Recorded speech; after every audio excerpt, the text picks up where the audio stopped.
পুজো প্রস্তুতি নিয়ে আমি দেবপম আপনাদের সাথে। দক্ষিণ কলকাতার বিভিন্ন পুজো মণ্ডপগুলো আমরা ঘুরে দেখছি এবং আজকে চলে এসেছি আমরা দক্ষিণ কলকাতা মুদিয়ালিতে।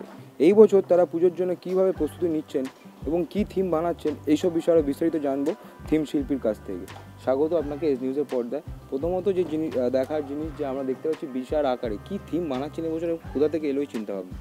এবছর আমাদের ভাবনা হলো আত্মশুদ্ধি।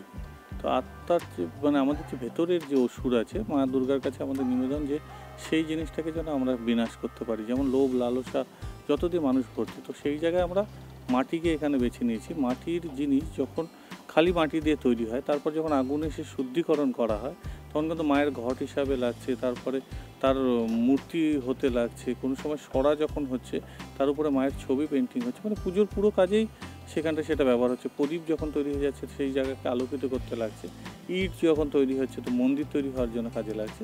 তো সেইভাবে যদি মানুষও যদি নিজের শুদ্ধিকরণ করে তো সমাজের ভালো কাজেরটাতেই লাগবে। সেই জায়গাটাকে ধরেই পুরো মণ্ডপটাকে একটা জায়গায় সাজানো হয়েছে। এখানে বেশিরভাগই টেরাকোটার কাজ হচ্ছে, আর বিভিন্ন মিক্স মিডিয়ায় কাজ হচ্ছে, কিছু কিছু আদার্স জিনিস আছে, লোহার আয়রন স্ট্রাকচার আছে। আর ঠাকুরের সাজে এবার বিশেষত্ব থাকছে, বহু বছর পর মুদিয়ালির ঠাকুরে সোলার সাজে কাজ হচ্ছে।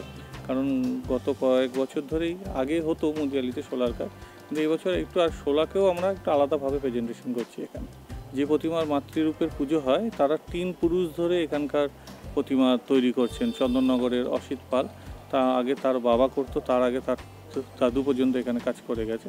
তো এই 3 জেনারেশন যে কাজ করছে, একই ঠাকুরের সাজটাকে একই রকম দেখতে হয়। তো এই বছর ঠাকুরের গয়নাগাটি সমস্ত কিছু শোলা দিয়ে কাজ করা হচ্ছে।